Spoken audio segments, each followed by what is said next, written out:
No one should have to go through a divorce feeling alone and isolated. The Divorced Girl Smiling podcast is a production of Divorced Girl Smiling, where every show is 30 minutes aimed to empower you, help you feel validated and understood, and connect you with some of the best divorce professionals in the industry. So grab a cup of coffee or a glass of wine and start smiling as you join us right now for the Divorced Girl Smiling podcast. Heard everywhere podcasts can be found and always at divorcedgirlsmiling.com. Before we get started, I want to talk about the day your divorce is finalized. So there are so many emotions going on, and it's a huge relief, at least it was for me.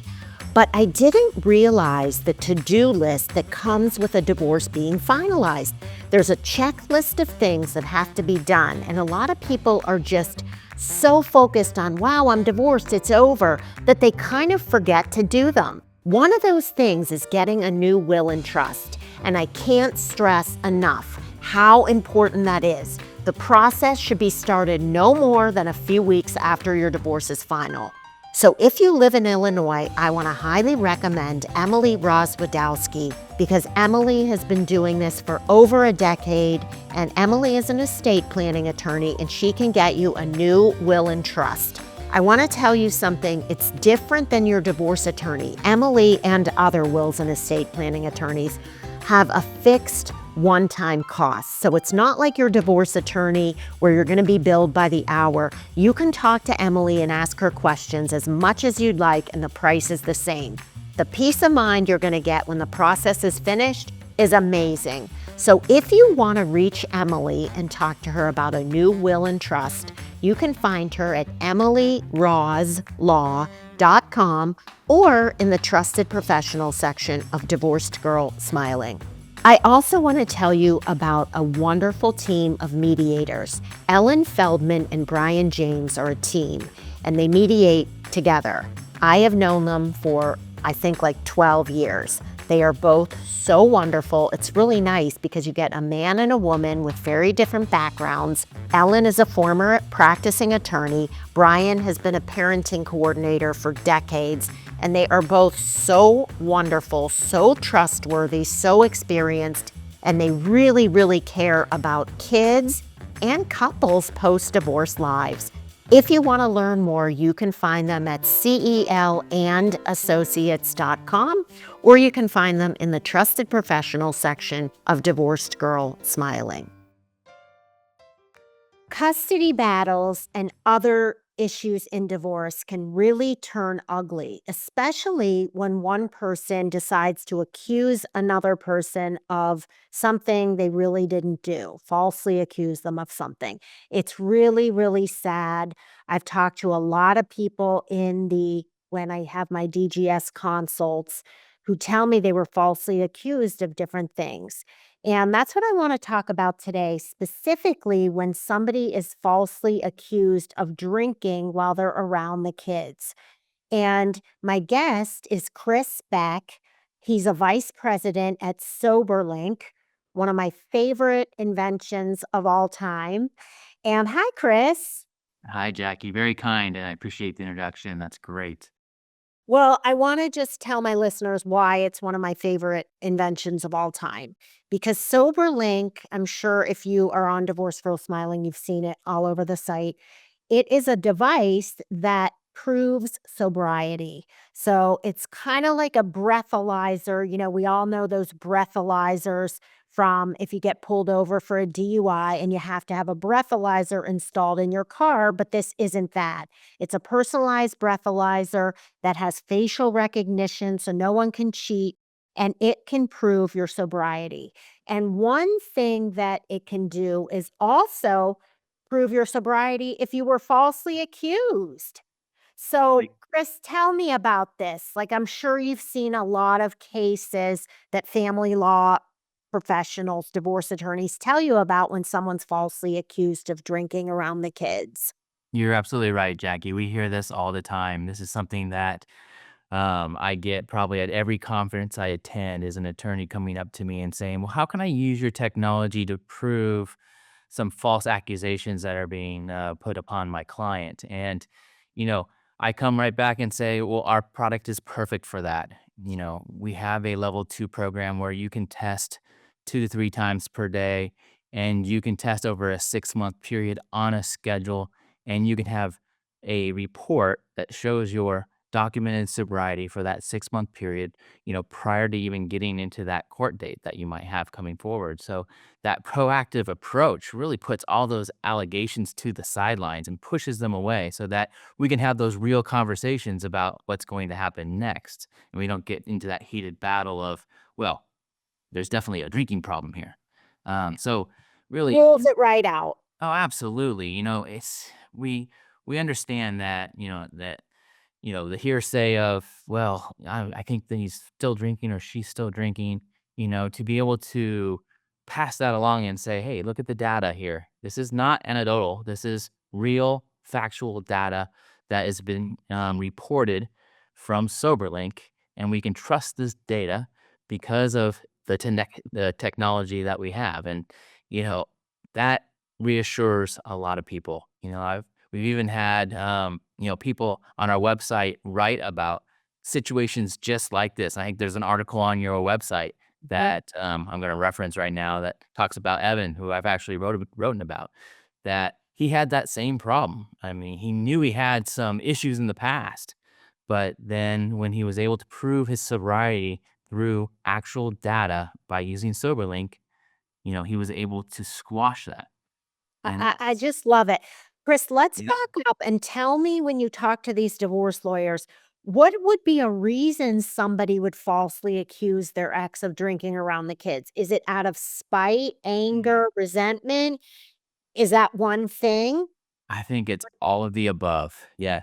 I mean, there's a lot of anger going on when there's this contentious divorce, and we think about some of the fears that are going to enter, and we think about the past. And a lot of times those things start to come together. And if there was some drinking in the past, that now has been resolved through proper treatment, but there still might be this question of, well, I'm not in that relationship anymore. Me being the monitor is not there physically in the house anymore. So how am I going to trust this is going to continue? And that's the big question, that fear factor that they get. And then it becomes more of an issue than maybe it truly should All be. right, so you just said another one, fear. So maybe it isn't all, maybe it's not spiteful. Maybe the person is scarred from the past and they have this fear. Or maybe the person is a drinker themselves and they're sort of like putting it on the other person. I forget what that's called. It's like a therapy term. Um, okay, or maybe your ex used to be an alcoholic and he went and got help, and now you're afraid because you're getting divorced that he's going to fall back into the drinking. I should say he or she. And That's so you are, genuinely scared for your kids. It's really, really understandable. And if somebody is not drinking, then they should have no problem using SoberLink. They should be like, "Sure, I'll blow into this thing 20 times a day. I have no issues with it," right?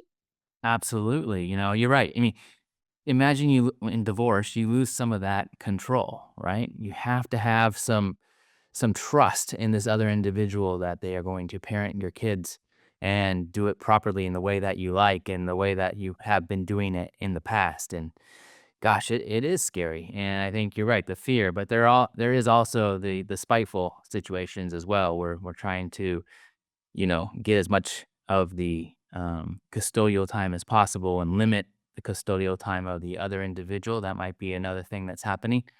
But all sorts I've of reasons heard why those you stories too. yeah. I've heard those stories, and it's really unfair, but It thank is. God for SoberLink because then the person has a leg to stand on, and when I was getting divorced, SoberLink wasn't around. It actually, I believe, Chris, the company started in 2008, which is like 2011, you're close. oh, No, it's see, got 2011, divorced in yeah. 2008, and I Mhm. thought it was, like, right after, but it really was right after, but, how nice is it that there's nothing to discuss? This is like if somebody uses SoberLink, the results are right there. That's true, and you get notification, there's a report that you can give to the court to say, "This is what it is." So the sharing of the BAC is really an important aspect of our technology because that real time information about what state of mind you're in is really important to the safety of those kiddos. So knowing that my wife or my partner is sober is super important for us to have that building of trust in this divorce. Yeah.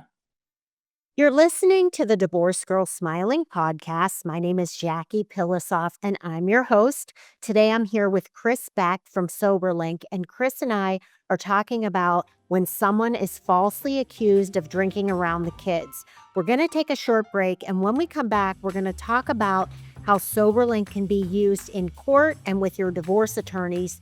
And then I want to get into how kids feel about their parents using Soberlink. We'll be right back. If you're talking assets in a divorce, I would say the home is not only the largest asset for most people, but a lot of times it's also the asset that the couple is most emotionally attached to. In some cases, I've even heard of people who don't want to get divorced because they simply don't want to leave their home.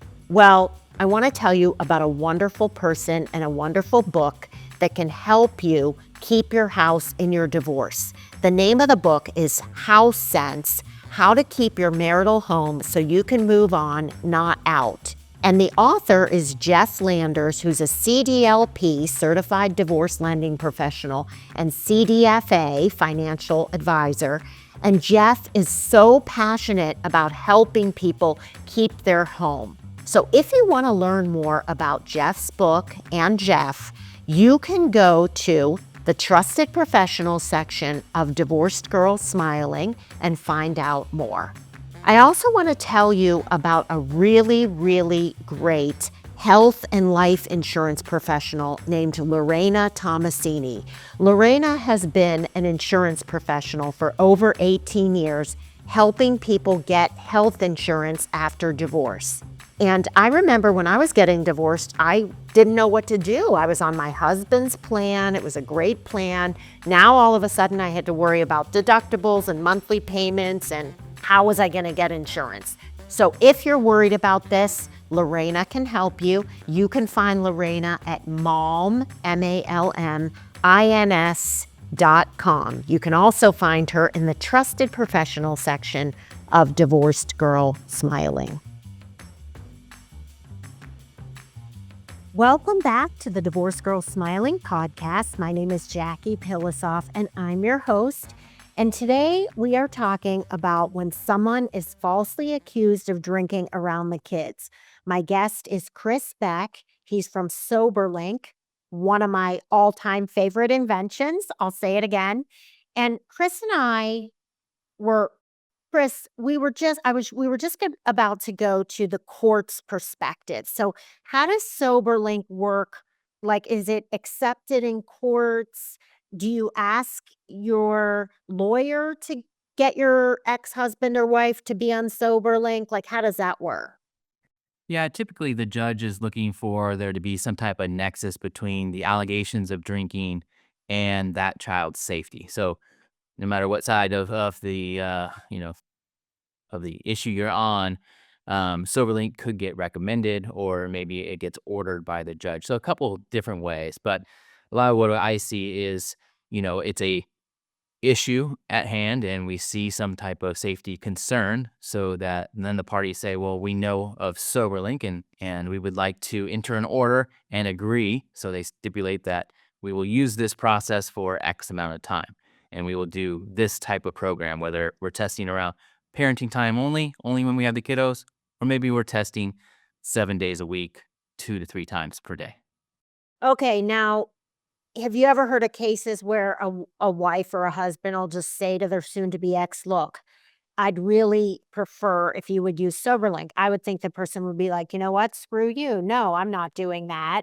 But I have to believe there's some people who would say, "You know what? If that makes you feel better and you're not gonna make this an issue in court, I'll use SoberLink."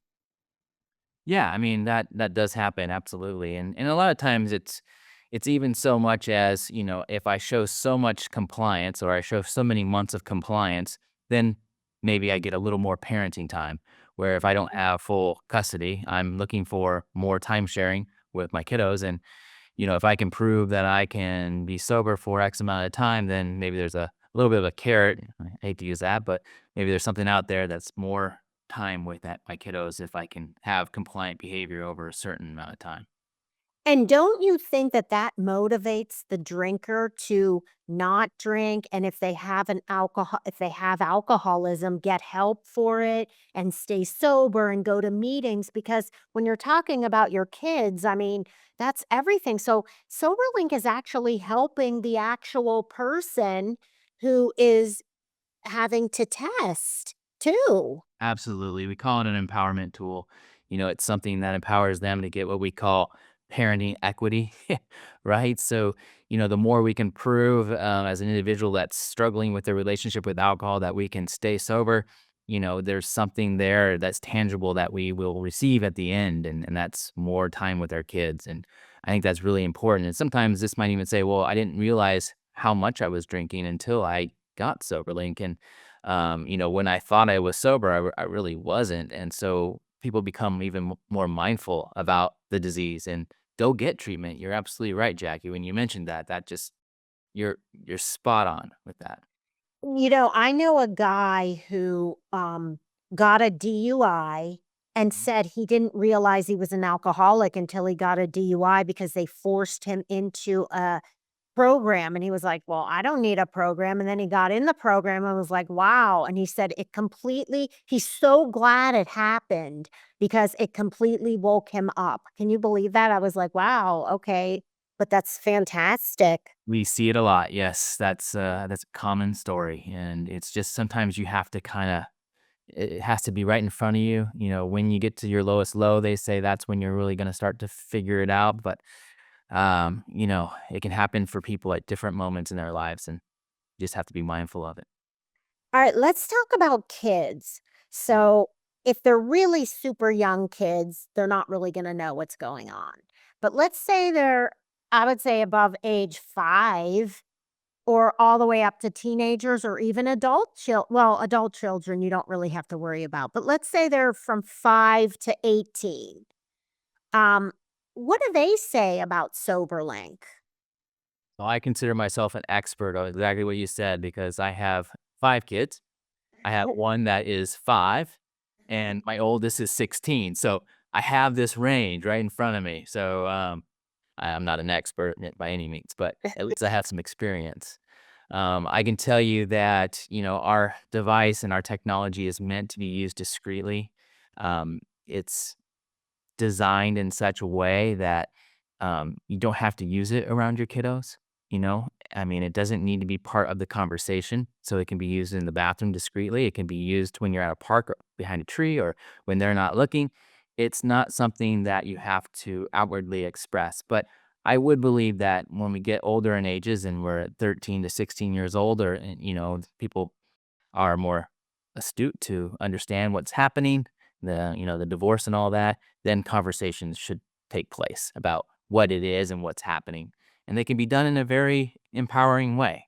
I think, I can I can go on and even talk about a case we had of a parent who talked to their little girl. She was probably about I want to say she was 9, so just a little bit older than my youngest son, and she was excited because she knew that was the device that helped her daddy see her.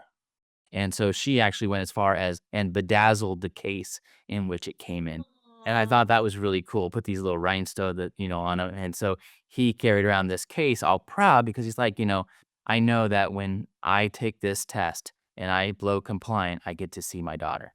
And that's the kind of stuff that makes me want to come back to work every day Oh, and do this gosh. more and more. I just love that story, and I do believe, I'm an expert too because I have 2 kids. Well, they're 21 and 23, but, I raised them as a single parent and Yeah. divorced when they were 1 and 3, and I believe now, like, looking back, they would have been the same way. Like, kids wanna see both parents but also kids want to feel safe. And Mhm. maybe SoberLink in their mind says, well, wow, this is a tool that's keeping everyone safe. And if I were a parent who had to use SoberLink to prove my sobriety, I would probably have, because I've always been really open with my kids, I would have said, look, mommy is going to use this tool to prove to our lawyers and the courts and everybody that I'm not drinking around you. And then that would make the kids proud of mom. That would make the mom really proud of herself. That would make everybody feel safe. And it's almost like, wow, we're like winning with this. So I believe in openness. I mean, it's everybody's choice to do what they see fit. If they want to hide it, they can. But I think the kids know so much more than parents think they know. They know. Even if they're 5, they know. Oh, yeah. No, my 5-year-old, she'll take my sample devices and she knows what to do with them. She'll pretend to blow into it and, she's like, "Daddy, what did I get? What did I get?" And I'm like, "0.000, honey, you're good." And, Make sure she takes that with her when she turns, 16 for the rest of right. yeah. Yeah. Yeah, But everyone in the house knows what dad does. Yep. but, Chris, I wanna close this out by Mm. talking about the safety aspect. So we've spent this time talking about how if you're falsely accused, that would really, really stink. That would be horrible. And it's a terrible feeling. But here you have a powerful tool that is going to help you prove that your ex is crazy or whatever. But also, let's talk about for when it's real and how if you're the parent who fears that your ex is drinking and you rightfully so fear it, SoberLink is your best friend because you're going to feel so much better. You have enough stress as it is, and you want your kids to be safe. And tell me about those stories. Yeah, I think a lot of them are the same. It's about earning that trust back. During the marriage, there was usually or typically there's some abusive drinking that happens and we lose trust in that individual. And so to earn that trust back, what do we do? And we have to kind of open ourselves up to be vulnerable. But when you have real data coming in that's from a technology that you can trust, that is, you know, something that has been proven, then it gives you that sense of security. It gives you that sense of security to be vulnerable and to allow it to happen so that you can, start working on that trust again with that individual. And I believe it's going to be better for all parties involved once we can get closer to having that relationship back and we can communicate, you know, um, proudly about one another instead of fighting all the time. Right. And, I think that this helps get that relationship back faster. And that's really what I think this tool can do.